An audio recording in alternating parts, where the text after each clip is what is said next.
Hello and welcome to Infamous, the audio podcast. This is Brandon, or Mutilus on Discord. This is Zach. Go by Nitrozeus on Discord. And welcome back for yet another riveting episode of Infamous. Let's see. We have a little bit of not news that we'll cover in a minute. But first, we're going to start where we always start. Currently watching. Are you watching anything fun right now? I actually just finished like an hour ago binge watching Wonder Man because the episodes are only like 32 minutes. So it came out today. They put out all 8 episodes. So I just kind of got off work and I was like, I don't have anything else to watch. So I just watched all of that and I watched a new episode of Fallout tomorrow. How about you? I haven't watched the newest episode of Fallout, but I'm up to date for the previous 6. They've been good. I expect there's stuff's going to start dropping pretty soon because there's been a lot of building up and pushing the plot line forward. I agree. I'm assuming you've played all the games too. I mean, I love all the game crossovers. No. Like, you've never played the games? So I played about 20 minutes of Fallout 3. I played about an hour of Fallout New Vegas. Okay. And that was very recently. And then I picked up Fallout 4 because I really disliked the graphics of Vegas. Fallout 4 has been definitely better. I think I'm about 40 hours into Fallout 4. So I'm like level 22-ish, somewhere around there. I don't have a lot of knowledge of the world, so it's still like discovering things as I'm going along. I don't know. I can't tell if it's supposed to be like a resource scavenging game or just a shooter, because it feels like you could play it as either.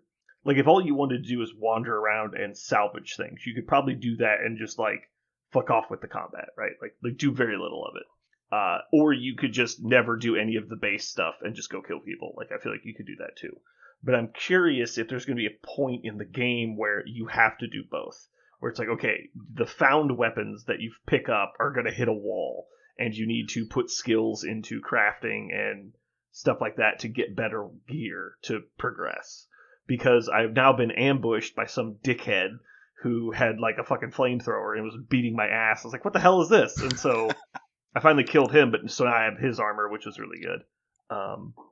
But yeah, I don't know like what I'm supposed to be doing, so I'm just doing a bunch of like what feel like side quests. I'm trying to remember. Nothing feels like main storyline. I don't think it ever really forces you to do the base stuff, because that was new for Fallout 4, like from you played the others a little bit. Mm-hmm. Like, the base building was kind of new for that. It helps, but it's not like a huge thing. And like the world is just so big, and it's just it feels like endless side quests unless you just like force yourself down the main mission path. Because every new place you go to, like every new town, has 25 quests to do. Yeah. And so what I'm kind of doing right now is what I kind of did in Hogwarts Legacy, because you'll get to a point where there's just so many side quests. Mm-hmm. It's like, I cannot, this is like a page and a half of shit to do. So just like, this looks like it terminates pretty soon. So I was like, do that. And then I do the next thing that looks like it terminates. And I just start paring the list down to where it's like 4 or 5 things. It's like, okay, finally, I've cleaned up all this bullshit. And then when you're walking around the hallway, somebody starts talking to you, like, shut the fuck up. Yes, like, get away from me. And so it's like that. It's just, I don't need 100 things to do. I want like 5. Like, give me a couple options. I don't need a million. And so I started paring everything down. So I started doing that in Fallout, but nothing really terminates. Everything is a handoff to go do something else. Yeah. Where it's like, hey, these ghouls are killing my fish or whatever. And I'm like, all right, so I killed the ghouls. He's like, oh, thank you. Now my fish, take my fish here. And I'm like, all right, whatever. And then it's like, well, now that you did that, you should talk to my cousin. He lives 9 miles to the west. I'm like, fuck off, dude. Leave me alone. And it's all such random stuff like that. It's all like, thanks for saving my fish. Mm-hmm. Can you go gather them food? And then it's like, we need a campfire. Now can you go talk to this guy and he'll start another quest line? I'm like, no. Like, thanks for saving my brother's fish. Can you find our family's gun from before the war? Like, it's just... Well, then at least you get a gun out of it. But like the problem is you come back, he's like, I don't even want it. You can have it. And it's like, why did I go get this for you? Yeah, so I made my character low charisma because I wanted to like be able to do things, so other than talk to people. But yeah, my biggest pet peeve with the game so far is the inventory management. Yeah. I think I'm doing a good job of keeping it organized as best I can, but like I don't know what I'm supposed to salvage, what I'm not supposed to salvage. But also there's this issue with some of the quest items you can't put down. Yeah. Like once you have them, they're just in your inventory forever, and it's really annoying because it just bloats your inventory. So I'm like trying to sort. I'm like, what the fuck is this? Like, why do I have 30 items in here that I can't do anything with? And it's super annoying. I wish they would fix that. It's also very much a Bethesda game of like early on. I remember struggling with like ammo, and you kind of had to be a little bit particular of like what gun you're using, or like is your gun gonna break? Yeah. And then you hit like level 10, and you're like, well, I have 50,000 rounds of 10mm ammo. So, oh really? I don't have anything like really? Like not like that high, but it's Yeah, like I know that's exactly it's like right. eventually you just get where you're like, I have all the bullets I'm ever gonna need. It's fine. What I do is I rotate through the guns, and so like I'll use the 10mm pistol for a while, then I'll switch to something else, and then I'll switch to the shotgun for a while, and I'll switch to the sniper rifle for a while, and so I'm just rotating through. But I'm not really like, if I'm using a gun as my main gun, I'm losing ammo. I got you. And maybe I'm just a bad shot, but it could be just maybe I'm if you're fighting stuff harder than I'm supposed to. It could be you're fighting harder stuff, or like if you're side questing a little bit, because some of the main missions, end up being kind of big battles, and so it's like, well, you just loot everybody and find a few hundred rounds of something, and then you're fine. Yeah. So apparently, Fallout 4 was the first game where you had fusion cores as like a resource. And so I didn't know that. So I was just like, oh, wow, I never knew that fusion cores were a big part of these games. Nobody's ever talked about them before. And then my roommate told me, he was like, no, that's like new for 4. And so I was the typical like FOMO triggers. I'm like, oh, no, I need to save all my fusion cores. Yep. So I was like, well, I can't use power armor, even though you get power armor really early. I was like, well, fuck, I need to save all these. And so I immediately looked through all of the traits. And I was like, oh, there's one that makes your power cores last longer. So I was like, all right, I'm not going to use any of my power cores until I get to level 24, and I can take this perk to max. And then I like randomly was just looking at my inventory. I was like, I have 32 fusion cores. Yeah. I could probably start. That's the same thing. Early on, you're like, I don't want to leave my armor here. Like, I'm going to run out. And then you're like, I got 12 more. It's all right. And you get to like mod it and add stuff to it. It's fantastic. Yeah, no, I'm having fun with it. I don't know. It's my first playthrough. I haven't looked up any guides or anything. So I'm like, I don't know if I should be trying to upgrade this or if it's better just to wait till you get the better armors. And so, because I felt like I did a full upgrade to its T45 and I upgraded it to B, which is like the second tier. But then immediately I started finding loot of C. And I'm like, oh, well, I just wasted a bunch of resources upgrading then. Yep. And so then I was hesitant to push stuff. But anyway, I've been maxing out my guns. All my guns have like full mod loadout, and so that's been pretty cool. Yeah, definitely makes a difference. I should probably put more effort into upgrading my mods. But anyway, it's been pretty fun. I probably would be playing it more if it wasn't something that I really want to focus on for a longer period of time. And so like anything that you can't put down after 30 minutes is hard for me sometimes. That's a hard game to play for like 30 or 45 minutes. That's definitely like a sit down and play for a few hours. I've played 3 a ton New Vegas for my brothers, and I've played 76 recently. And like we've always enjoyed the lore and stuff. So that's been a big thing for me watching the show is like when she gets addicted to drugs. I don't know if that's happened to you yet in the game, but that actually happens. Like if you take too many buff out or whatever, you get addicted, and then it's like, oh, you have to keep taking it, or like you get this negative buff on your intelligence or something. And so like I just love that part of it. I'm like, that's like from the game, like that's really funny the way they add that stuff. It's like that's the thing I think I love the most about the show. It's just like the random nonsense. Yeah, it really feels like the people creating and writing the show really care about the world. Yeah, so that's always fun. All right. I watched, apparently I didn't know it at the time, but the series finale of Landman Season 2. I think it's my favorite episode of the show, but I didn't realize that was the series finale. It makes sense in hindsight, but I was like waiting for the next episode to drop, and I checked. I was like, oh, it says it's the season finale. Wow.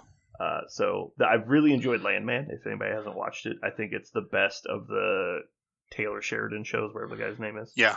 I think I'm on episode 3 of season 2, so I've fallen a little bit behind on that, but same thing. I've really enjoyed it. It's been really good. I think he left now, so I don't know if there's a season 3, if he like won't be involved or something, but I really enjoyed it. Season 1 was like one of the best shows I think I've watched in a long time. I haven't watched all of his shows either. He's got the Marshall show. I haven't watched that. I've watched Yellowstone. I kind of want to go back and watch some of the Yellowstone like prequels that he did, but I just haven't circled around to those two yet. But Landman has been really good. I'm trying to think if I've watched any other shows lately. Fallout, Wonder Man. He is committed through at least the end of season 3 for Landman, but after that he is moving to NBC Universal, Which and leaving Paramount. He hasn't always been with Paramount, right? Am I wrong there? No, so originally he was just an actor. Yeah. And he was on, I don't know if you remember, he was on Sons of Anarchy, and he basically got forced out. Yeah. And then he went out and started becoming a producer. And then he created Yellowstone, was the first show. And then he seems to have ego issues with pretty much everyone he's involved with, so I imagine it's a him thing. And so he had issues with Kevin Costner, and they went back and forth a couple of times, and eventually he won that, power struggle, I guess, and stuff happened in the show. Yeah. But the thing that really made him super successful, and the reason all these spin-offs are happening, is he bought the I want to say it's the 4-6s ranch, one of the places that they do a lot of 4-6s he bought and bought all the horses, and so then he's renting it to AMC/Paramount for them to do all the filming, and it's at an extremely lucrative rate, so he's making a fucking killing on those cowboy shows. And so that obviously vaulted him into being very influential within that structure of the shows he's performing. And so I don't know what's going on now with him moving to NBC, but I just had kind of heard the same. It was like kind of ego stuff, and how he was doing Yellowstone, how much money he was making off of all of the production of all of it, that it was like now each studio is kind of getting sick of how much they're paying him, and so now he's like studio hopping a little bit to the next one. And why wouldn't they? He's gonna make a super successful show, probably. Yeah. Everyone's super excited to get the show getting all the views until they realize that they're only getting 20% of it, and then they were like, okay, well, maybe it's not worth the amount of money we're spending. Yeah. But yeah, I think Landman is the best of those. As far as the Yellowstone prequels, the 1883 one with Sam Elliott, I cannot recommend enough. It's really good. The other one I liked, but it's definitely less realistic and it's more campy. Like, I don't know if you've seen any of Tulsa King. Yes. Okay. If you've seen Tulsa King, it's definitely campier and less realistic than the other shows. Is Tulsa King his? Tulsa King's the Sylvester Stallone movie. Right, but is that a Taylor Sheridan thing, or you're just comparing? Yeah. That's a Taylor Sheridan thing too? I don't think I realized that. Huh. Yeah, I didn't know it at first either. I didn't notice it until I was like halfway through the first season. I was like, oh, this is a Sheridan show. Man, he has written a ton of shows. He has like 8 TV shows now. Like and they all came up within like Yellowstone, 3 years Landman, 1883, 1923, Tulsa King, Mayor of Kingstown. I've heard people like that too. Mm-hmm. There was something else too. Man, yeah, he is writing a ton of stuff. It's like the M. Night Shyamalan explosion, where it's like you have a writer, director guy, but then he becomes known for his type, and then once people like see through the mystique, then it kind of falls off. But his thing is, I'm going to do a rugged American story, usually involving some kind of cowboy justice. Yeah. And then I wouldn't say resurrects, but he picks a no longer in the limelight actor who is still very good at what they do and features them in the show. So you had Kevin Costner, Sam Elliott, Sylvester Stallone, and now Billy Bob Thornton. And obviously they add Sam Elliott to season 2. And so it's like we're just going to put in all these, pillar actors from a previous generation tell rugged American story, and like that's the type. Everything he does is that story, and then it's just different adaptations on that. I forgot that he wrote the 2 Sicario movies also. Man. Anyway, I think Landman is the most realistic and also just the best of the shows. While being very dramatized for all the stuff it shows in Landman, it is probably the most believable of all of the shows as well. Because like Yellowstone is pretty fantastical in the way everything is set up there. Yeah. But even still, it's probably the most realistic of the shows beyond Landman. All right, so that's the media segment. Let's move into a little bit of our news. AMG, this isn't specifically that we would normally do this on the MCP episodes, but it's not big news, so we're just going to cover it on this. They, conveniently enough, have decided to release the rules for one of the events that they sold tickets to about a month ago. Finally. I am not a fan of the way they do that. They should make these fucking events very obvious what you're signing up for. The best part, especially in a painted only format requiring dozens of models. Let me check and see if it still shows this. What, is there an error? No, it does. So the timeline event document, which is what we're talking about, they released the timeline stuff. It shows an effective date of December 19th. So it's been done for over a month, but we got it officially this week, I think. So on the transmission it says the 27th, but the document itself is tagged as in December. Okay. Yes, the document of like the timeline list of models shows December. Okay. All right, so tell me about timelines. So you may or may not know, but normally timelines, was meant to be this specific moment in time and what was going on in the Marvel universe, and so there was only one alias that was involved. This time, with their release of Kang, they have shifted that to basically be the opposite, and they've tried to pull in all of the models that have multiple alter egos. So there's all the Iron Mans, all the Captain Americas, all the T'Challas, both Killmongers, both MODOKs, all the Red Skulls, all the Thors. So they've gone both Lokis. So they've gone the other end of they're like, oh well, it's Kang, it's multiversal. They also released Iron Lad, so they kind of would have to with alter egos allow that. But so yeah, now it is all the people with multiple alter egos. Okay, I'm looking at the timelines event, but it doesn't have the character. Okay, here we go. There's a different file for it now. Yeah. There's 3 different documents for timelines. Yes, okay. Because when the timeline list came out, just the normal list they do, it released somehow unofficially. I think it was like on the Adepticon site a couple weeks ago. It only showed the current crisis pack that we have, and people, myself included, were struggling of like the rules say you can't overlap crisis cards, but you have to take 5 of each. We only have 13 of each. How is this going to work? So I would like for you to look at the crisis card selection because they added in enough to give 15 of each.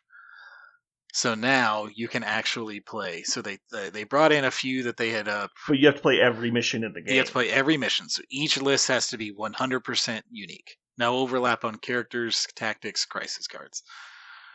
So they had to add in more crisis cards. And they added a few of our favorites. Wait, what do you mean? Like tactics cards? Crisis cards.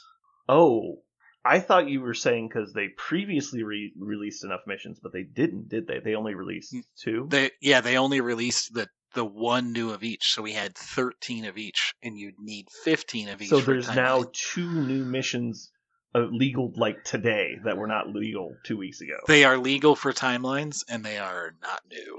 Only for timelines? They are not new. Oh, no. Okay, I'm gonna read through this. Do you have the crisis card set pulled up? I have it pulled up. Okay. Yeah. Okay, so we have Wedding Party, Guardians, Deadline, and Imkron. That's all good. We have Cosmic Invasion. That's still legal, right? Mm-hmm. Meteors is legal. Infinity Formula, Intrusions. Okay. Mayor Fisk, Mutant Madman. Riots, Scoundrels. Yep. Oh my god. They're bringing back Demons? Demons is back. Lockdown is the new one that they had added. And there's one other one you'll see there. Strike Team Secures Shield Relay. This is new. So this is not new. This is a part of the set they released last year that they immediately said was not legal for standard play. It's unbanned. And this is the one that if you're within 2, it's a D. If you're within 2, you get to reroll in your defensive rolls. Which I think at the time we talked a lot about how horrible this was going to be with like webs. It would be bad if the mission selection was the way it was in 2025, and you could basically guarantee a mission. But... now with the mission selection, it is less bad. But like webs is in timelines, and this gives them quadruple defensive rerolls, so it's just your opponent's never gonna let you play it. But it just shouldn't. Now I'm curious what the red is. Scientific samples, good. So still the worst mission ever made. Oh, you just wait. Oh god, it's fucking it better. just let it be evacuation and just fucking send it. God, that might be better. I don't know. So it looks like basically the last page is like the 3. Paranoia. Yes, Paranoia is back. I am so happy I don't fucking play this game anymore. Paranoia is back, Jailbreak, and then they added the ship security one, which is like scrolls. Yeah, that makes sense. They've added the new mission of each type, and then they unbanned the other 2 missions, and then they've added one from the past. Demons and Paranoia. Yep. Wow, talk about the same mission basically. Demons and Paranoia. They're named 2 more similar missions. Same. Yeah, I don't think you could pay me to play in timelines. You must pay me a lot of fucking money. I don't think this sounds bad because I am playing it, but well, you're playing in it for a very specific reason, though. I want a really cool trophy. Yeah, I really hope it's, especially if it's any sort of Magneto trophy. But like, I just think it's going to be some of the. They're going to get you, and it's going to be shitty this year. I'm going to drop. I'm going to just eat the $30 fee. So like, basically the whole core of webs exists, and now they have an extra D that they're really good at, and they've got Paranoia back in, and so it just feels like it's going to be some of the worst things that were in the game, before this Crisis Pack are kind of back. So we have Web Warriors, Amazing Spider-Man, Miles, Agent Venom, Daredevil, Ghost Spider, Gwenum, Silk, Spider-Ham, Regular Peter, 2099, Noir, Ultimate Venom. So you're missing Black Cat, and then arguably Spider-Woman, which you can definitely live without. You're also missing Spectacular Spider-Man, but here's the fun wrinkle. He is legal, but he's not Web Warriors affiliated. He's S.H.I.E.L.D. affiliated. He is, if you look just to the left under that S.H.I.E.L.D. list. Can they do that? Have they done that before? I have no idea. They just seem to have pulled him. They can't remove you from an affiliation, right? Like their timelines no, that's true. This is the affiliation list for timelines. This is the affiliation list for time. So he's in the game. He is in the timelines list. Not, who cares, right? Right. You have enough that he doesn't matter. Affiliated. He wouldn't get affiliated, so he wouldn't get to use like all webbed up and Spider Tracker and stuff. But he would be a splash model. Is there an example of this happening before? I'm curious. I think only in timelines. Weird. I think in timelines there's been times where they've carved out specific models from affiliations. But they're just out of affiliate. You can still play them, right? Yes, they're still legal. They're just out of affiliation. Now, at the 3-point slot, if you're assuming they're not affiliated, then that obviously changes the value they add to the affiliation. But right now, I'm curious: is Black Cat legal in here, and she's just not in webs? I don't believe so, because she would be in. She's not in the criminals. I don't think Black Cat is in. Wouldn't it be great if she was in Hellfire Club of all things? Or she was only in A-Force. That was her only affiliation. Yeah. So yeah, they've. One of the funnier things to me too is Wakanda is not on the list, but all 3 T'Challas and both Killmongers are in, and so are Rogue Agents. So you technically could play a Wakanda list with like 1 T'Challa, 1 Killmonger, and a Rogue Agent. So this is just the clunkiest way I've ever seen that a company say what you're allowed to play. Because for example, if we're like, let's see, is Convocation even on this list? Yes. They are, okay. I think they have all of their models. It's definitely a lot of them. Sam. Weird. Sam is. Oh, never mind. He's not in timelines. So yeah, it's a very interesting list this time where you have basically all the multiple alter egos. Like, gotta have both Crossbones in there. Need those 2 guys in. But then there's something else they carved out too that I'm trying to remember now, of someone who's in an affiliation that's not in timelines. And then there's interesting things like you can play Logan, X-23, Maybe those are the only two. Oh. I thought there was enough Weapon X models, and it had just been cut out, but there's not. Well, Sabretooth is Weapon X. Regular Sabretooth is? Oh, no, is it just Apex? I think it's just Apex. So it looks like regular Sabretooth is in, but not Apex. But Logan is in. Well, I mean, there's enough to get affiliated, because you've got X-23. Is Honey Badger not in here? No. I haven't seen her. No Honey Badger, no Domino, Deadpool. Well, surely, I guess there's regular Wolverine, which you can't play with Logan, but... Yeah. I think it's only Logan and X-23, because I'm not seeing Apex on here either. Yeah. But even still, you can still play a rogue agent and get affiliated. Yeah. Yeah, so it was just kind of weird. It would have been possible. Just didn't let you on some of those, like Wakanda. Well, but by not putting the... Oh, no, it wouldn't matter because the leadership card won't be on here. Yes. Yeah, so Do You Want to Remember won't be on the list. Unless it is, and God, wouldn't that be funny? That would be hilarious, but it does not look like it is. I think it's Are You Sure You Want to Remember? But yeah, neither that card's not on the list. And Hellfire Club's not on the list either. No, I also think X-Men only has Cyclops as a leader. So they've done that before. I think a couple years ago X-Men was in and they just took Storm out. So they just took Professor X out. I think you'll see that be a common trend in timelines. The most meta leaders will commonly be taken out. Now, that being said, obviously they thought that Training Wheels Miles needed to be there. So right. Like, of all times, they could have forced you to play. Yes. ASM or the new one. Wait, yeah, what's the new one's name? Something Web of the... Web of the Spider-Verse. No, what's the character's name? Oh, Ultimate Spider-Man. 4 Threat Miles? It's Ultimate Spider-Man is Miles? Yeah. Oh, so other Miles is on here, but he's not a leader? Right. He's not a leader normally unless you play Web of the Spider-Verse. But they could have cut out 3 Threat Miles and just removed that. Right. I think that would have been a great time to force people to showcase the not cookie-cutter Webs list. Yeah. I mean, the fact that Black Cat has been denied twice on, or is it 3 years in a row on timelines? No Black Cat? I think so. Yeah. Maybe that's a fucking indicator that you should do something about the goddamn model if she's too good to make it into timelines 3 years running. Anyway. Okay, well that's timelines. Yeah, that's timelines, and they had another. They had a small thing of So there was always extended, which was like, rainbows and butterflies and everything that ever existed, and then there was standard. There was only those two. There's no banned or restricted list in extended. It still goes by FAQs and erratas. Right. But the banned and restricted didn't exist. So they clarified something about standard and pulled out some of the language about standard into a more refined challenger document, because the challenger document would refer to standard for the crisis list. So now the challenger document has its own crisis list, because they feel like standard is you're just playing around the table.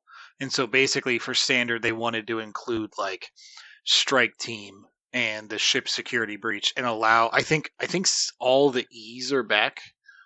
I need to look at this. I think all the E's were put back in. So standard, they're basically separating challenger out even more from standard.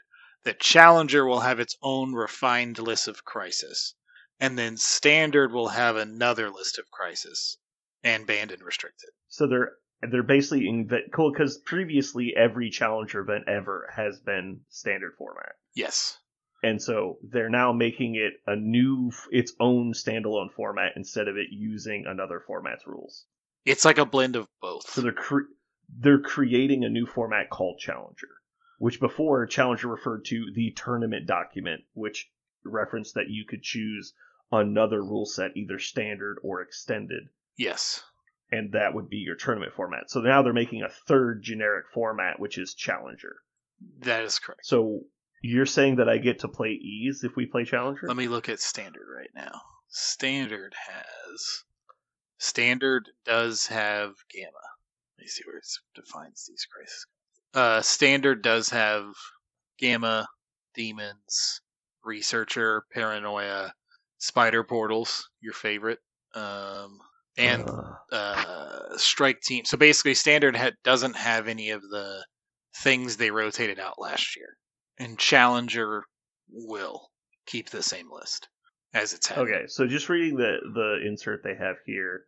Since releasing the Great Refuge. Oh, that got what is the that. Great Refuge? It's an Inhumans card where your leader can pay 2 power per model and place them forward 3. It's the mass transit for Inhumans. And it's been a mega problem. So it's just out. They're not even going no into fucking restricted. shit. Just gone. You know what every person who's read that card thought? This is going to be a problem. Yeah. That card's also been out for 10 months. That came out before... Yeah, but nobody plays the game anymore, so it's fine. Since releasing the Great Refuge, we have noticed an emergent play pattern centered around early KOs and little counterplay. This kind of interaction does not align with our design philosophy. Well, then quit making cards that break your fucking game, dumbass. It's also, to me, it's like, that's not the only card that does that. Like, there's other shit that does that, too. They've already banned it from Standard. Nice. Yes. It's just gone. Just insta-banned. I respect that. Hey, it was causing a problem, they banned it. I'm okay with that. Yeah. I'm more okay with them playtesting the cards they write down, but instead of just like, take some notes, I'm dictating to you tactics cards. Pay 1 power, steal all your opponent's tokens. That sounds good. Print that. Okay, so where is this Challenger document? Is it out now? Or did they just teased it? No, it should be out. I just don't remember. It looks like it's... There's so many fucking PDFs on their website. Yes, now. That's why I'm having trouble finding it. Yeah, it should not be this hard to find. FAQ. What fucking games are... Updated cards, updated crisis cards. So it's not... Challenger event document. Okay, this still refers to choosing standard or extended. And this was live as of 1/9/26. So it's like you still pick between standard or extended, but if you pick standard, you're using the crisis cards that they list in that document. So it's not just being like standard. It's like standard with a modification. I'm not following you. I'm going to scroll down and see if it makes more sense. I think you might be mistaken on this. I'm looking at the Challenger document right now, and it does not list any of the missions that you told me would be legal. There's a crisis card section on page 5. So the crisis cards that I gave you, like Gamma and Demons, those are not legal in Challenger. Neither of those are on. They're not legal in Challenger. They are legal in Standard. Okay, so you're saying they opened up Standard. Yes, they opened up Standard. Not they opened up Challenger. Right. Okay. Sorry, I think I said that backwards. According to this, though, it still says... Okay, so they're just saying that in any Challenger event, the mission cards are restricted even further to this pool below. Yes. Okay. I'm just looking to see if they took out any. Is it still was it the 26? It should be 26 unless they cut more out. I think it was 26. I think I counted it. It is 26. Lockdown, jailbreak, yeah. Okay, then. So then I go to the standard document, because I need 4 documents to tell me how I'm allowed to play the game. And of course, why would standard be in the event organizer thing? Right. Okay, now going to the rules. Format rules. Surely it's in here. Okay, so standard has 5 restricteds. Okay, there is Gamma, there is Demons, but it's also Spider Portals? Spider Portals, Paranoia, Terrigen Cloud, not Terrigen Canisters, but Terrigen Cloud, Sword. Basically all the stuff they took out last year is back in. Mm-hmm. There's also a list of tactics cards that is quite long. Oh, there's an adjustment. Going All Out has been added to the list. I think those I are... assume that's just a new card. Those are like, those are just I think, new Spectrum, cards. Plumokable. So not a major change, but one that has like confused people a little bit. That they've had to talk through to understand like what actually has happened. There are 35 crisis cards legal in Standard now. That is a ton. That's a lot of crisis cards. That's also an uneven number. So there's still more of one. Well, that's not... Because we always had more of one. The majority of the time the game's been out, there's been an uneven number. Okay. Interesting stuff. So to me, this sounds like they're trying to say that they have a casual format and a competitive format. Yep. And the competitive format can't have E's because that's too good. But the Timelines format can have 1 E, and that's okay. Yeah, I don't know, man. Honestly, I don't know if there are 15 mission cards without including E's. I just don't know. They that would there have had are. to put in like spider portals instead of demons. But they did. Not didn't in they? not in timelines, no. Not in timelines. Yeah. Okay. I don't know. Yeah. I think that's all the news though. Just finally information about timelines and a little bit of tweak here. And timelines is I think there's gonna be some parts of it that are not good. That's a statement that I don't think anyone would disagree with. How about this? Tell me the parts that are good. It might have a cool trophy. It might have a cool trophy. Mm-hmm. You get to play demons. Some people might think that's bad, but I think that's good. No. Hold on. What are the odds you'll get to play demons? Is there a number less than 0 or like probably 0?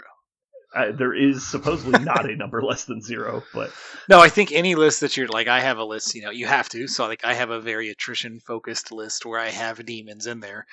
It also happens to be 3 models immune to incinerate, so you're never letting me play it. Right. Like, because don't you still get to ban one? Yeah, it's you draw 2, and then your opponent picks which one, so they can just never pick demons. Yeah. So I'm just thinking about it this way. Even if your opponent wasn't trying to ban it out, right? You are playing, if you play the full large event, you're getting 9 rounds. 3 of those rounds you'll play the list that has demons in it. Yeah. And you'll have a 40% chance of drawing demons in those 3 games. So statistically speaking, you're likely to see it once. And there will be a 50-50 shot of your opponent banning it. Yeah. So we're talking about somewhere around a 60% chance per tournament you'll get to play demons. Yeah, it's in there. Once. One time. CJ will let me play it. We'll have a game. He'll let me play it. Yeah, because, yeah. I don't know. This, again, every time they tell me more about timelines and they've made adjustments, it's just like, so you've removed more decisions and choices from the person playing in the event in an attempt to make your game more better. Like, that's not what my opinion of making a better game is, removing choices from your players repeatedly. It's like, well, what if I told you have to play every single mission exactly once? It's like, so what's my choice? You get to divide them into 3 equal stacks. That's exactly what it is. Only have a 40% chance of seeing them in the entire fucking tournament. And you're like, well, how is that interesting? Right. Like, so you're just say you randomize a mission. I'd be fine with that. I would be fine if it was just like round mission and they just pulled one and they went, everyone's playing this. I would be fine with that. I actually would be for that, because that would actually be fair, and that would allow you to use victory points as a tiebreaker and not have it be weighted based on your opponents. Yes. Yeah. Because if you pull demons and I pull scoundrels, we are not playing the same game. Yeah. My victory points are worth more than yours. Yeah. And it's just not fair. And that every time someone's like, why aren't you using CP victory point tiebreakers? Is like, because it's not fair. Like, you can play this game a lot of different ways, and the fact that you drew an 11-point mission and this guy drew a 6-point mission doesn't mean that you just get to beat him in tiebreakers for no reason. Yeah. Yeah, so I have to pull this back up now. Well, how many affiliations are even legal for this fucking tournament? There's a decent amount of them.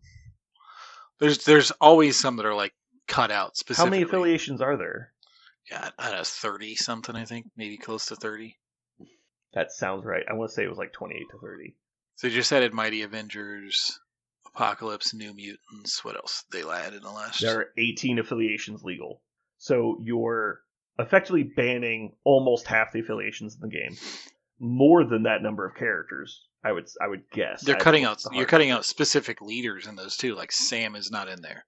No, for sure. But even that, like, there's probably half the game isn't even legal in the format, I would guess. Well, yeah. Because of 18 affiliations, there's a lot of duplicate characters in here.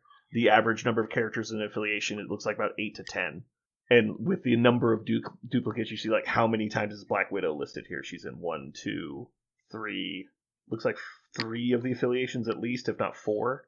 Yeah. Obviously, there's some that aren't duplicated. Yeah, truly unique models. There's not a huge selection. Right, so I'm guessing there's probably around 100 or so models legal in the format. I think that's pretty close. I haven't done the math, but I think it's about pretty close. So say we're taking half of the models in the game, roughly a little more than half of the affiliations. And the fact that we're cutting out almost half the leaders by that justification, like maybe they'll bring in more of the leaders than average, but a lot of the leaders are getting kicked out. you're dramatically reducing the number of selections somebody has to play by roughly half, just as a broad spectrum. Yeah. Now we're saying you have to pick 3 lists from that half. And it's like, okay, well now, how is my list different than this guy's list? It's like, we're both, because you're not fairly doing it either. You're not going through and go like, let's cultivate, like, taking these models out. Like, you just straight up cut out half the affiliations. Yeah. And then a lot of these affiliations don't have multiple leaders at this point. Like, now we have, Webs have 2 leaders, Hydra has 2 leaders, Defenders have 2 leaders, Criminals, Avengers, Asgard. Those are and Cabal. Those are the multi-affiliation leaders. Multiple leader affiliations. Mm-hmm. Guardians don't get a leader. Strong. Well, there's you have to play the Adam Warlock card. You have to play the Adam Warlock card, yeah. And that also means you're bringing a 7-point leader. Yep, at least. Who might be 8 points. He can technically be 9. Could be 9. Yeah, he could be 9. Could be 9. Yeah, that's pretty restrictive. You could choose to play unaffiliated and just take Iron Lad. That would have been cool. I hope somebody does that. It's like, just Iron Lad. Like, for example, X-Force. Like, who's bringing X-Force? You didn't even give them all their models. Like, not even close. The only thing Bishop, you do is who a lot of people think is bad. Archangel sucks. Sabretooth and Wolverine are fine. They're not good. They put in Sabretooth, but they didn't put in Apex. And like almost every other character that has multiple aliases, they put him in there. Apex isn't in X-Force, is he? No, but I'm saying like they put in Logan and Wolverine. And then they put in Sabretooth for X-Force, but then they didn't put in Apex. But he's not in X-Force. No, but he's not in Timelines at all. That's what I'm saying. Sure, right. Yeah, but that wouldn't have helped the affiliation list at all. No. So they lost Deadpool, Domino, Honey Badger. What if they had done that, though? What if they had put in, like, people in affiliations they're not normally in? Like, that would have been really cool. Star-Lord was an Avenger. That could be really cool. And it's like, all right, well, now we're looking at all different options we've never had before, and you're having to learn all new pseudo-affiliations. Yeah. That would have been more interesting than what this is. Because all this is just dramatically reducing your choices, and then making you make many of them, which is diluting the entire point, which is why you get a lot of people playing basically the same shit. Yeah. The thing I want less in the game is people playing the same fucking crap over and over again. Well, and also, like we said, there's a few affiliations where they just very clearly cut out the best leader, or like the one who can be the best. I think that's like you cut out Sam. I think that's good though. They've done that in the past, and that's good, but it's not. If you've got a super meta leader like Miles, for example, Miles is one of them. The faction they didn't apply that evenly. Miles, but the faction has other good choices. Forcing him to take those other good choices is good. Yeah. Now, if it's, for example, Guardians, cutting Star-Lord and forcing them to play Adam Warlock, I don't think is good. Because you're not showing the affiliation in its true form. Not to mention they cut out half their fucking characters. Yeah. Like, Angel's not there, which is one of the meta choices right now. Angela, Nebula, Rocket's Gamora. There. Yeah, Nebula being gone, Gamora being gone, Agent Venom not being there. Oh, he's there. Yeah, I don't know. That seems like a pretty restrictive list to me. But looking down, how many of these affiliations are just like pseudo-affiliations too? Because Sentinels is one of the 18. Hydra has three Red Skulls. Hydra has 3 Red Skulls and 2 Crossbones. And 2 Zemos. So like truly unique models, they have like 4. And they didn't give you Strucker. Yeah. Zemo, Red Skull, Crossbones, MODOK, Winter Soldier. They have 5 affiliated models. Yeah. Ultra Egos. They have 5 Ultra Egos. Yeah. Yeah, I'd be willing to bet nobody plays A-Force because the 2 best models they have are gone. No Okoye and no Black Cat. Yeah. There might be enough there to still play with, but I think that's a flavor choice. But kind of look at theirs too. They have 3 Widows and 2 Captain Marvels. So they also only really have 1, 2, 3, 4, 5. I guess they have 6, but like they don't have it looks deeper than it actually is. Yeah, that's true. But typically with She-Hulk, you're really trying to abuse leadership on other people, so I think it could still work. Yeah. But the fact that they took, like, you're almost forced to take the 2-point Widow to offset your 6-point leader, which kind of fucks you, because now what do you have? You have a 5-point Captain Marvel, a 4-point Gwenpool, Rescue's not even out yet. Yeah. The Mighty Thor is fine, but like you're really only playing her for special delivery. Yeah. I don't know. That seems pretty pick and hold. All right, so we have A-Force, is questionable. Dark Dimension's extremely questionable. Sentinels are questionable. I would argue Convocation's questionable. Avengers, Cabal, they have a shit ton of models, so like that's fine. I'd say X-Force is pretty questionable as well. Spider Foes with 5 affiliated models, 2 of which are Doc Ock. Oh, by the way, it's Venom and Shocker. How is that an affiliation? They don't have. They could have put so many people in that affiliation. They didn't. This is another situation that you cannot play well-laid plans. They gave you both Doc Ocks. They cut out Green Goblin. Yeah. You still don't get to do that. Yeah, like there's so many good models in that affiliation they just cut out. Yeah. Yeah, so I'd say Spider Foes is unplayable. Unaffiliated obviously doesn't count. Sentinels, Dark Dimension, who's actually not terrible right now, but with this limited list of characters, I haven't really thought about it too much. I think it'd be hard to make a Dark Dimension list that doesn't take away from your other 2 lists. Right. I'd say there's at least 5 of these 18 are just shadow puppets. They don't really count. And so we're really talking about 12 to 14 playable affiliations at most. I unfortunately think a lot of them will be a quarter of the samey. field. Yeah. I think everybody will have a list or 2 that overlap. Yeah. Did you sign up for timelines? Let me tell you, you get to pick from Web Warriors, Shield, Avengers, Cabal, and Criminals. So you're like, wow, what a fun, interesting tournament I get to play in. You just named 2 of my 3 lists. Yeah, well, I mean, actually, I think Defenders is probably much higher on the list than Criminals. Oh, wait, they don't get Kingpin? Never mind, they're off the list. Yep. Web's Avengers, Mighty Avengers. That's what I'm going with. I think Defenders is pretty solid, but again, with the Avengers Defenders overlap, you're losing a lot of stuff between those. Yep. All right, I don't want to talk about timelines anymore. All right. Do you want to hear a story about how I impressed someone greatly with Peter 1 and made them respect him quite a bit? Sure, I like Peter 1. So I've been playing Mighty Avengers a ton, and I feel like initially, everybody kind of looked at it with what Spectrum does and the dice boosting and stuff, and went, this is an attrition-based affiliation, myself included. So I put in Red Skull 2 and King T'Challa and Zemo, all the normal attrition pieces because they can get more dice and you can give them power early to do cool stuff on turn 1. But now I'm kind of shifting and seeing you generate so much power, you can move so much power around with this leadership that I've built now a list that's a lot more control focused. So I have Ghost Spider and Peter 1 in there.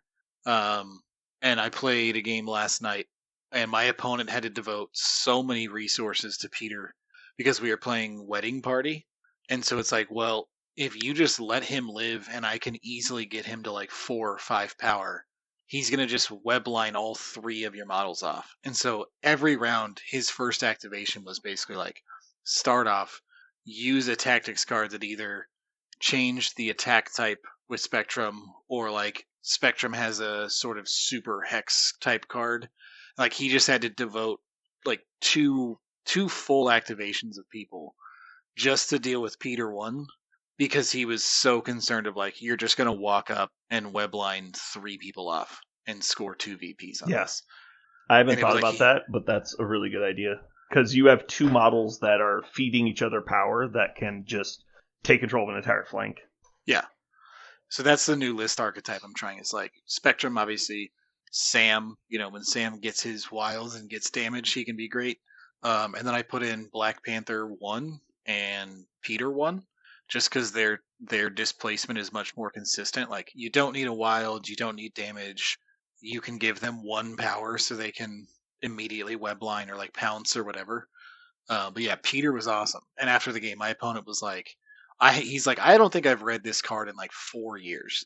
And he compared her to Ghost Spider, and he's I kind of need something like this, and I think the upgrade from Ghost Spider to Peter for 1 threat is way better. Yeah. So that's my goal during the main event at Adepticon is make people respect Peter 1. I'm carrying the torch. It's not hard. It just put him on the table, and people freak the fuck out. Am I correct in thinking there's no way to get a hold of the better Peter 1 model now? He might have been in a Web Warriors box a couple years ago, but I don't think he's in the affiliation box is the original model because it's the Rivals panel model is what we're talking about. and they Oh, don't you're make talking the about the Rivals Rivals anymore. panel. No, that one, that Yeah. model, is gone. Hmm. I thought you meant just Pier Well, 1 I'm in glad I general. have one. Yeah. No, he's available in the affiliation pack, but it's the original one where he's standing on the I-beam that a lot of people don't like. But the Rivals panel one is a really good model, and I'm surprised that they haven't produced Just it made, again or reboxed it or whatever. or just Because made that like that's the new one. right, because that would also fix their issue with you can't buy Doc Ock 1. Like, That's a great point. anyway. Yeah. Because I didn't realize it was out of production until I looked up that issue with Doc. In other gaming news, onto Old World, there was a new FAQ got released. You've never played Fantasy or Old World, right? I've never played Old World. I've seen you guys chatting about it, so I would love to know like the synopsis of what's been going on here. Oh, not much. There's an issue in Old World, which used to be Warhammer Fantasy. It's now called Old World, but there's an issue with like this archaic concepts that are hard to explain in text when you can't use like video or live interpretation of like do this, and you have to explain it instead of just showing. Like if I told you to show, like I brought somebody who's like show Josh how to juggle, like that's something we could do, right? You could watch them juggle and understand it. If I told you to type out a document teaching someone how to juggle, you'd be like, I don't even know where to start. Like there's some things that are just hard to translate via text when you can't immediately ask a question.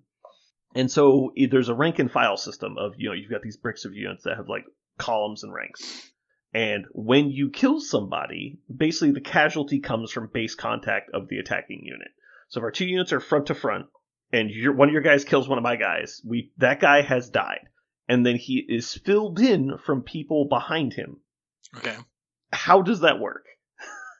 And so it's like, the simple answer is you tell them, take a guy from the back and put it in the front, right? Like, that's the simplest way to explain it. But is that functionally what's happening, or is that practically what's happening?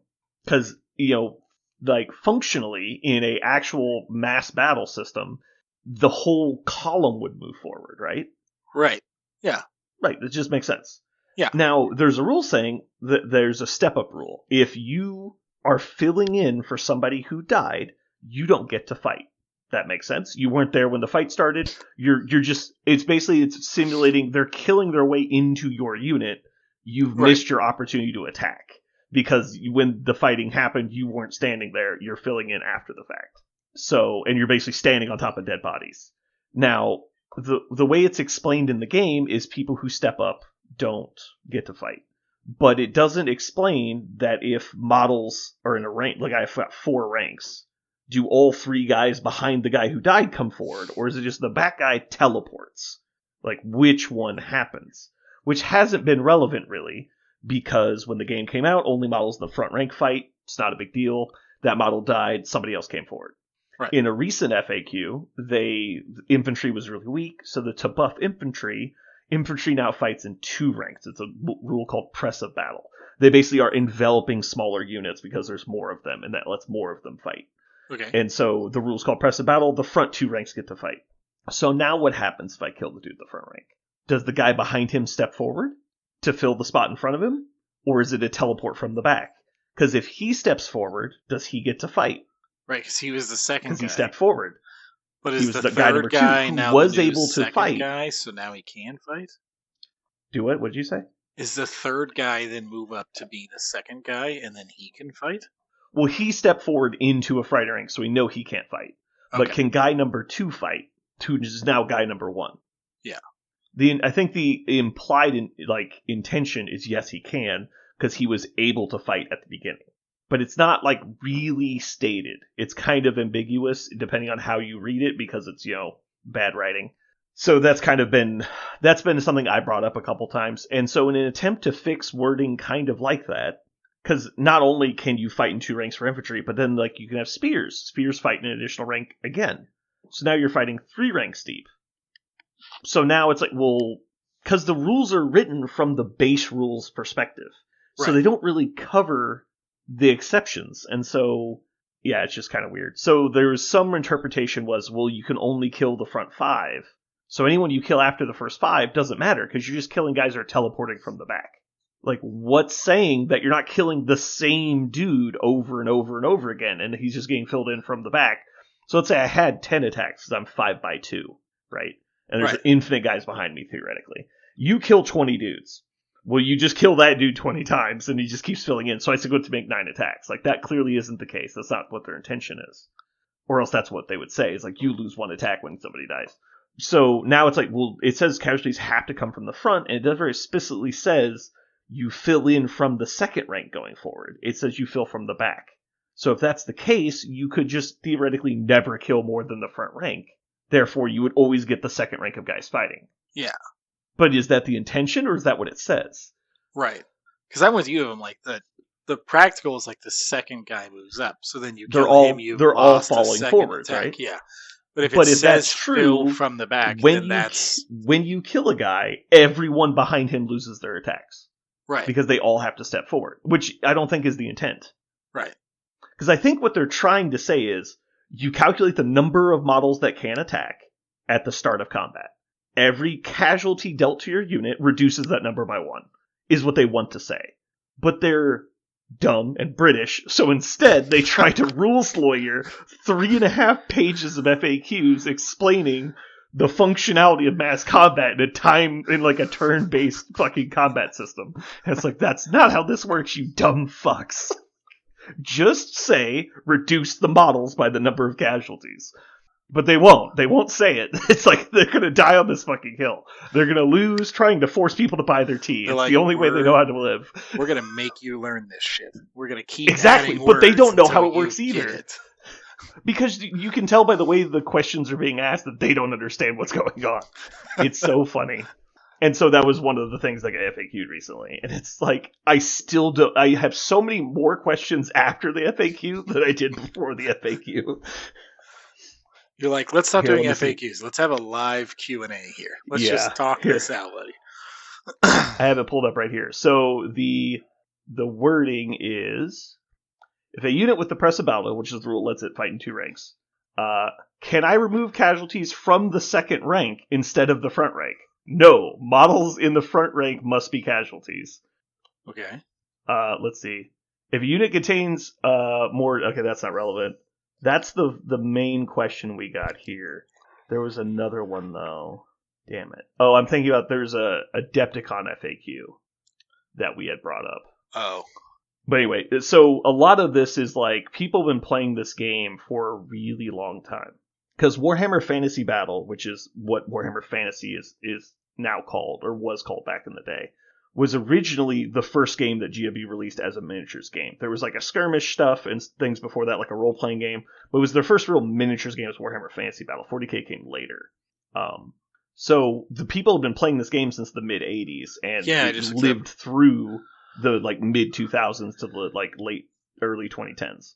So the game had been functionally being played for over 20 years, so there's kind of just an understanding of how things work. They didn't really need to get into the minutia because it had been covered and asked, like this question had been solved throughout the 20 years the game had been happening. Right. But then they killed it in like 2012-ish and then brought it back 12, 15 years later.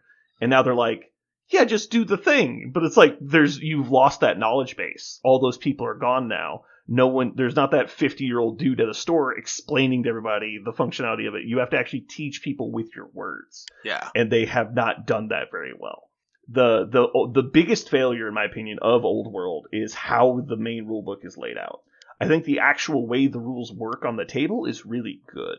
I just think that they need to do a better job of typing it up.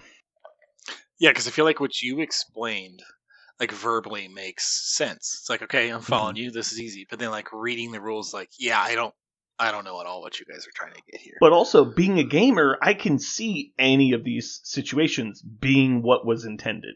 Yeah. It's not clear enough to show me, because there's times where it's like, what's a good example of? Okay, you remember the reroll debacle that happened in MCP?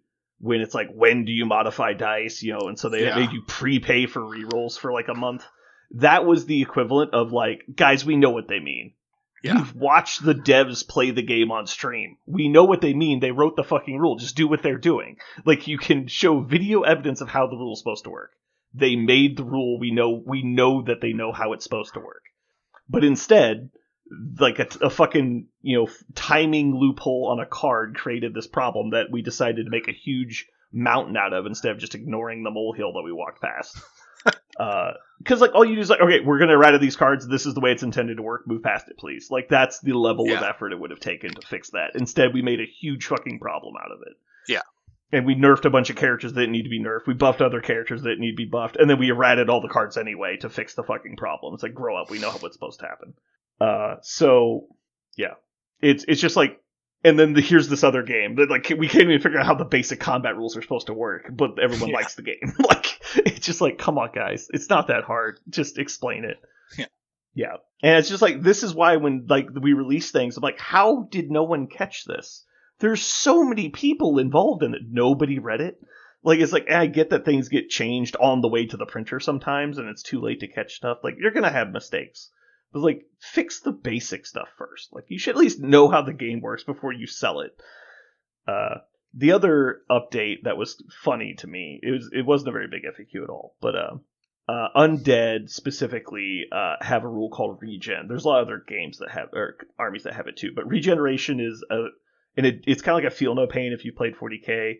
It's a way to ignore damage after you've suffered it. So in Old World, there's 3 types of saves. There's armor save, ward save, regen, if you haven't played. Armor saves happen first, then ward saves, and then regeneration saves. Armor saves are modifiable by the weapons that are hitting you. If you get shot with an arrow, you're probably going to be able to make your normal armor save. If you get shot with a cannon, you're probably not going to be able to make your normal armor save. Right. Ward saves are magical. They're like invulnerable saves from 40k. If you make a ward save, you've made your ward save. We move on. It almost always works. There's very rarely ever a time you won't get to make your normal ward save.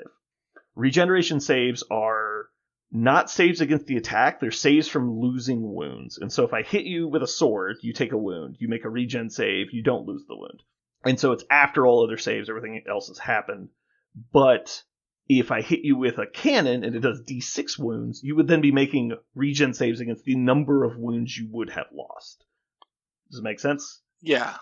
Yeah, because it's basically saying that my natural healing and resilience prevented the damage from being applied to me. Right. And so regeneration can be I can regrow limbs, trolls have regeneration. Undead, they're reanimating as you're killing them because they're still filled with necromantic power. And so regen was supposed to be a catch-all in the game, that everything gets its regen, unless something specifically says it ignores it. So in the previous FAQ that came out about 6 months to a year ago, they clarified that there's a rule in the game called unstable. And when an unstable unit loses combat, instead of making a leadership check, it takes a number of wounds equal to the amount it lost combat by. So if I beat you in combat by 4, you would then suffer 4 points of unstable damage. They clarified in the previous FAQ that unstable damage was still damage, therefore you would get your regen save against it, which everyone had assumed you didn't. It's why would I do that? It's a game rule, not an attack. But they're no, it's still just damage, so you get to make your regen save. So they came out and reversed that. They just, no explanation, they just reversed it, and the obvious reason is that people view undead as overpowered, which is fair. They're very strong. And so they're you can't make regen saves against unstable damage anymore. Despite every written piece of text says that you should be able to, and previously you could. And so now there's just don't do that anymore. That's not an FAQ, that's an errata. You can't, that's not how that works. Anyway, it was funny. That's the stuff that gets confusing for a newer player too, because you'd be well, the book says this, and it's yeah, they just made a statement basically and said here's a new FAQ. No, it's you couldn't have fixed that too. Yeah, I feel bad for CJ because he decided to buy the book in the typical GW customer way. It's well, it's a really nice book. They put there's a lot of cool art and fluff in it, and it's really well made. And it's a cool thing to own is this really fancy tome. It's 3 inches thick. It's a big book. And it's this is a cool book. I want to buy it. And then he bought it. He's I hate this book. It's so poorly organized. And so many things have been changed about it that's not even a useful rules reference guide anymore. The rules have been changed so much from the game's release to now that it'd be worthless. If you had opened your original MCP core book or box and it had your learn to play guide in it, throw that shit away. It's completely worthless now, right? Like that's effectively what Old World is. Yeah. So many core rules have been changed that it just doesn't work. Like you can't use it as a rules reference anymore, which is really unfortunate. Because it is a nice looking book. I wish it was better organized. But yeah. So I really want them to do an updated rule book that is not trash, but they're not going to. So if you change that many rules, feels like you should, but obviously that's not like you should. They don't just go, okay, do it. It's like no, it's got to go to a committee or something probably. Yeah, here, let me pull this up. The current FAQ and errata doc is 18 pages, dude. And the average page of FAQs has probably 15 to 20 questions on it. Wow. Like just scrolling through the errata too, it's like, change the stat line of the flail weapon to this. Change the stat line of the halberd weapon to this. Change the stat line of the Morningstar weapon to this. Change the stat line of the lance weapon to this. I'm like, the core stats of the game are changing, and they're not putting it in the book. Infantry went from being able to fight in 1 rank to 2 ranks in an FAQ. Like, you can't just not put that in the rulebook, guys. No, those are significant changes. Yeah. Yeah. Like, there is more relevant information now in the FAQ than there is in the rulebook, in my opinion. Like, if you've read the rulebook, played 3 or 4 games, you're going to learn more from the FAQ than you will from the rulebook. That's wild. There was a misprint in the quick reference guide in the back of the book, like the last page, where it's like just a bunch of charts and stuff.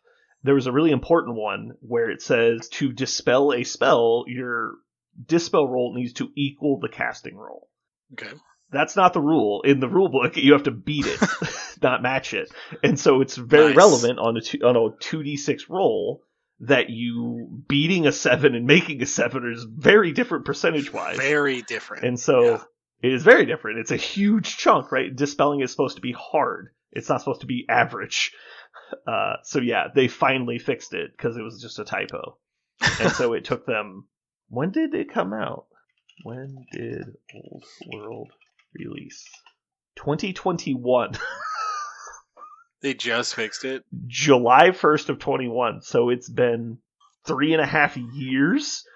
They just didn't fix it. That's crazy. That's how seldom people use the rulebook. There you go. They didn't even know it was misprinted. Okay, let's move into Mojo World, unless you have anything else for today. Nope. All right.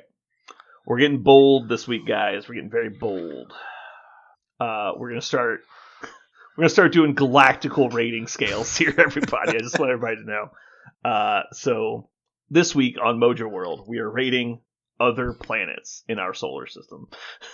So Zach, you weren't here last week, so you get to go first. If you take my number 1 pick, I'm gonna be pissed. You know, this is tough. Do I go with the biggest one? The closest one? There's really 2. There's 2 schools of thought here. I am gonna go with Mars. Gah, I thought you were going to. It's a good pick. Strong pick. Mars is definitely one of 2, right? There's only 2 choices. So I'll go with the other one. I'll go with Jupiter. Yep. All right. I got another one here. All right. It's tough. A lot of choices left. There's a lot of choices. So I think there's 3 more good ones, and then we're going to get into the bottom of the barrel. I'm going to go with Uranus. It's got the best color. I'm going to go with Saturn. Saturn? And all right, that's tough. wrong. I like how we're like lockstep, like, yep. Of course. That's worse than 4th highest point. I'm going to go with Neptune for my last pick. Strong pick. All right. All right. So I have the option. To go rogue. I have the last pick.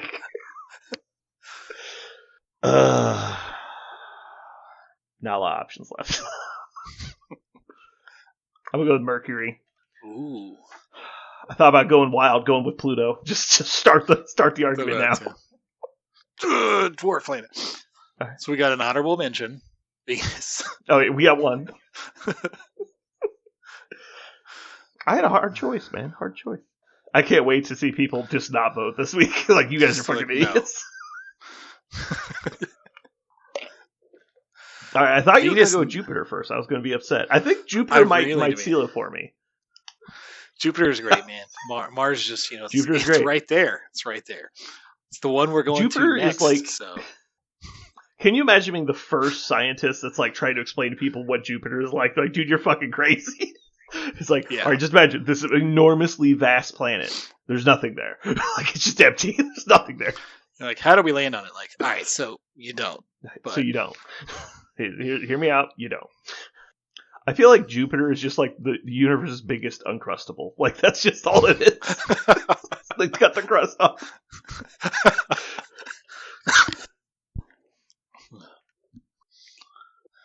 Next week, prepare everybody. We're going to start ranking galaxies. I only know the name of like 2 galaxies, so I'm going to have to look some up. I know at least 2. Yeah, I know 2. Well, we think that there's possibly an infinite number of universes, practically. Like, maybe not truly infinite, but practically infinite. You could just guess and probably be right. Probably. That's my favorite thing. There's a quote, there's a monologue in the show Persons of Interest, which is maybe my favorite part of the whole show. And so I'm going to thank Aaron for making me watch that dog shit show so that I've seen this clip. But there's this, important science guy who creates AI in the show, and his name is Finch. But anyway, he's doing he's substitute teaching at a high school, and he's talking to the kids. He's like, the most interesting thing in mathematics is the concept of infinity. And so he's asking the kids, like, what's your favorite book? And so one of the kids is like, blah, blah, this book. He's like, if you convert series of numbers into letters in a string of numbers, like I have a formula to transpose those into letters, your favorite novel in full, punctuation deadlock, all of the book exists somewhere in the infinite number. Like, so if pi is an infinite number, somewhere within pi is not only your favorite book, but also the entire story of your life transposed to letters. Because it is infinite. So you start thinking about it, it's like, can it be in there, it must be in there because it's infinite. And so it's just like the stuff like that gets people thinking about like the potential of stuff. It's like start trying to wrap your head around the enormity of like the universe itself. And so stuff like that is always really interesting. And so I think it was just a really well done scene in the show that also makes you think about sciencey stuff. Yeah. All right, so you said you're really interested in Old World and you want to start playing it? Is that what you said? Too many models. We've talked about that. I don't do big armies. You've told me about the trays. There's no trays involved. No, you're not done yet. I have something to tell you. So I finally settled on the army I'm taking for Old World at Adepticon. I haven't built or painted it yet. I mean, you probably should start working on that. You say that. I just built and painted a Blood Bowl team in 2 days, so I'm not too worried about it. But so my army is, guess how many models it is? 120. It is not. It is, in fact, not close to that number. How many? Way higher or way lower? It is way lower than that. Oh, okay. So second guess. 26. It is lower than that. 18. 14. 14. 14 okay, models. all right. You know what? It is. You could sell me on 14 models. Pretty much. Right. It's not hard, right? And I could go smaller if I was trying. I'm not trying to go small. That's just the list I settled on. It is 2 units of Chaos Knights that are 4-man each. So there's 8. 2 units of Dragon Ogres, which are like centaur monster creatures. 2 units of 2. So that's another 4. Puts us up to 12. 1 leader of the Dragon Ogres, who is called a Dragon Ogre Shaggoth. And then I have my Chaos Lord. Well, he's an aspiring champion. He's a little lord. And he's on a chariot. That's the entire list. Nice. Yeah, that's not bad. Yeah. So that's what I was just... And so if you think about it in this, it's only 6 elements. It's 2 units of 4 knights, 2 units of 2 dragon ogres, and then 2 single models. That's the entire list. It's like when I'm like, it doesn't need to be a big army. It really doesn't. Like, you can make incredibly small armies. That's not as bad then. I feel like I just, in my head, always picture Warhammer as just a shit ton of models. It's like, Yeah. But it's even more satisfying when you shove your models into these people's, like, massive armies. And you're just like, blender those bitches. Like, just kill all of them. You're just slaughtering them. It's funny. But yeah, my friend Tyler is working on his Ogre's army. His entire 2,000 point army, he's got 0 monsters in it. It's like 22 models. Huh. That's not bad. Yeah. It's very doable. You're going to Adepticon to play in timelines, which is going to be like 35 models. Look, I'm trying to overlap a lot so that I only have to take like 32 or so, and I'm going to borrow some. I thought you couldn't overlap. Overlap with like the main event that's on Friday. No, I'm just talking about timelines. Oh, it's 30. I got to take 30 models just for timelines. Well, but you're not going to have any Transformers? Do I? You're not taking Spectrum? Shoot. And Mighty or Ant-Man and the other? I've got Red Skull 2, so I've got at least one Grunt. Do I have another Grunt? Yeah. I don't think I have any Transformers actually, because there's not very many. I don't think Ant. Well, if you said you're taking Mighty Avengers, they've got like 2 or 3 Transformers in their affiliation. Because Captain Marvel 2 is a Transformer. Ant-Man. Yeah, I don't have her. Okay. I don't have Ant-Man in right now. He's not in timelines. Is the problem?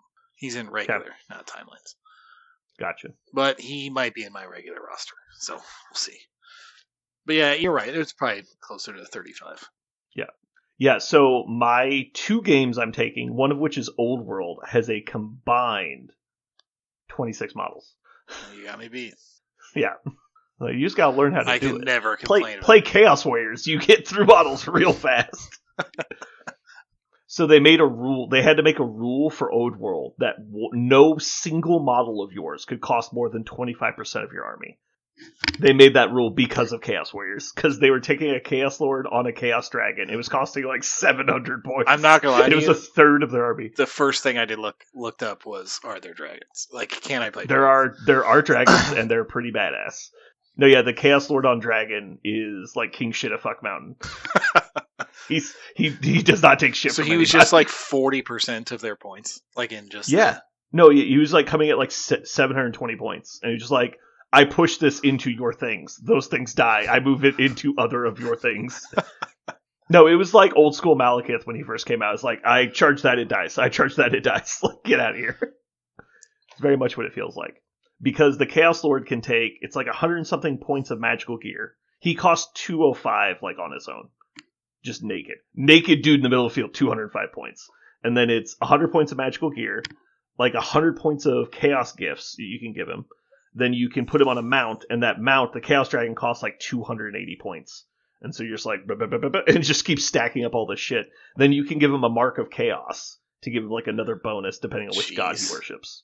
Yeah, and he's just a pile of shit. That's crazy. Yeah. Alrighty, cool. Well, I guess we'll go ahead and sign off for today. Hopefully everyone enjoyed. This has been Brandon. And Zach. And you've just listened to the universe's biggest Uncrustable.